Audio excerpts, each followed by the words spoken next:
दोस्तों, जीवन में जितना भी सुख या दुख मिलता है उसके पीछे हमारे कर्म होते हैं। अच्छे कर्मों से भाग्य उजागर होता है तो बुरे कर्मों के कारण कठिनाइयों का सामना करना पड़ता है। आपका आज का कर्म आपका कल निर्धारित करता है। इसके लिए पीछे जो छूट गया या गलतियां हो गई वो दोहरानी नहीं चाहिए। लोगों में अच्छाइयाँ रहती है तो संपूर्ण जीवन का फल उनको मिलता है। जीवन में कितनी भी कठिनाइयाँ क्यों ना आए, कभी गलत राह नहीं चुननी चाहिए। ईश्वर सब परिस्थितियों में आपके साथ है, बस आपको ये विश्वास होना चाहिए कि फल की आशा किए बिना केवल प्रभु का नाम लेकर अपना कर्म अच्छी तरह से किया तो आपको अवश्य आपकी मंजिल मिलेगी। ईश्वर हमेशा प्रयास करने वालों के साथ रहते हैं।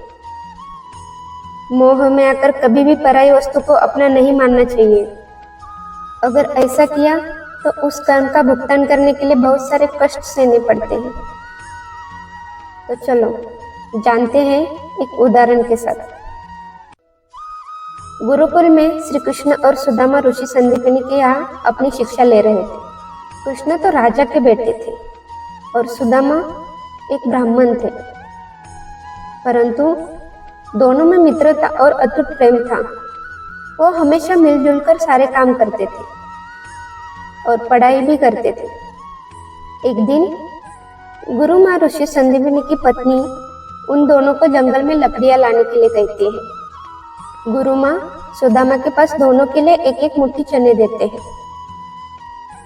काम करते समय उन्हें लगता है कि कृष्ण और सुदामा को भूख लगी तो वो चने खा सकते हैं। श्री कृष्ण और सुदामा जंगल में लकड़ियां तो जमा कर लेते हैं। काम करने से श्री कृष्ण थककर सो जाते हैं। तब सुदामा को भूख लगती है। उन्हें याद आता है कि गुरु माँ ने दोनों के लिए चने दिए हैं। वो अपने हिस्से के चने खा लेते हैं।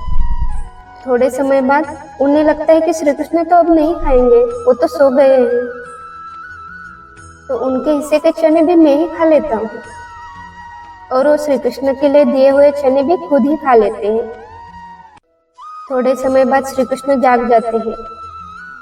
उन्हें भी भूख लगती है, लेकिन सुदामा कुछ कहते नहीं। वो दोनों लकड़ियां लेकर गुरुकुल लौट जाते हैं। समय के साथ उनकी शिक्षा पूरी होती है। वो अपने अपने घर लौट जाते हैं, काम करना शुरुआत करते हैं और उनकी गृहस्थी भी चालू होती है। श्री कृष्ण को तो राज्य संभालना था। उनके पास धन धान्य की कोई कमी नहीं थी, परंतु सुदामा तो एक गरीब ब्राह्मण ही रह गए।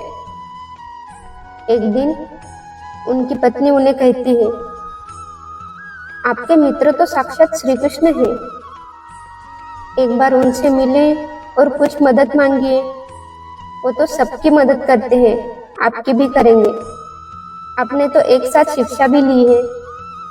परंतु सुदामा अपनी आर्थिक परिस्थिति के कारण अपने मित्रों को मिलना नहीं चाहते थे।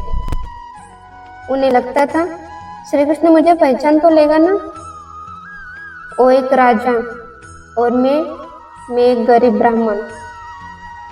बहुत बार पत्नी के मनाने के बाद वो तैयार हो जाते हैं, लेकिन इतने दिन के बाद मित्रों को मिलना है तो कुछ भेंट तो लेकर जाना होगा। खाली हाथ कैसे जाएंगे? और ऊपर से वो गरीब ब्राह्मण थे। उनके पास श्री कृष्ण जैसे राजा को देने के लिए कोई भी वस्तु नहीं थी। उनकी पत्नी उन्हें घर में जो एक मुट्ठी पोहा था उसको पकाकर दे देती है।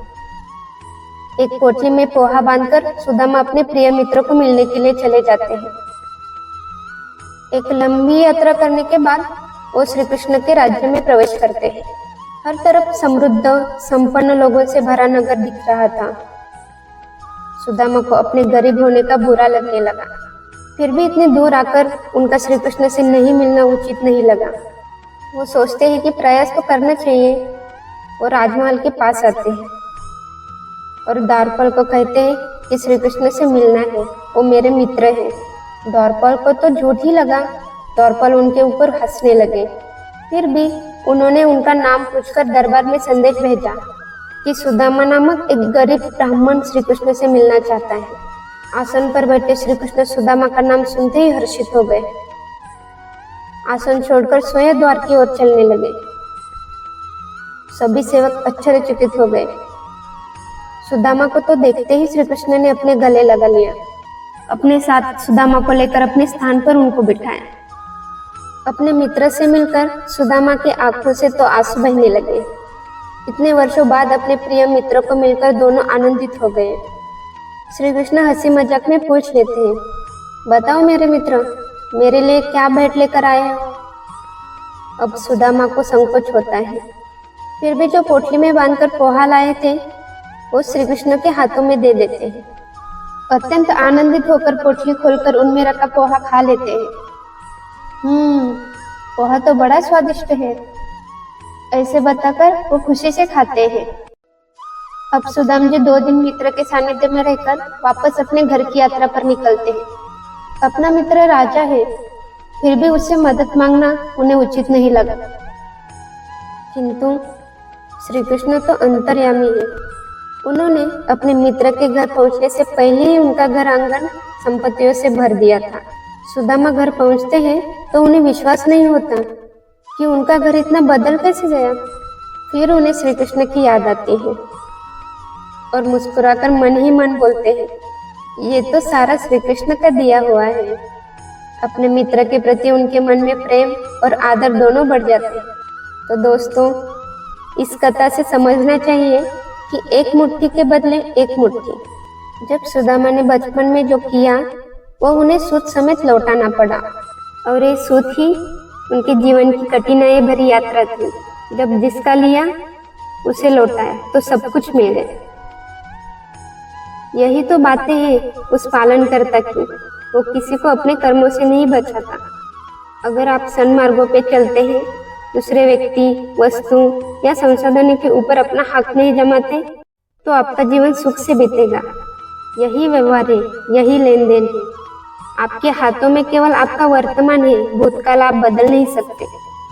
हाँ, लेकिन वर्तमान में अच्छे कर्मों का आचरण करके अपना भविष्य अवश्य उज्जवल बना सकते हैं। तो दोस्तों, चुनाव तो अब आपको करना है कि जीवन में सुख चाहिए या कठिनाइयाँ। उसके अनुसार कर्म करना।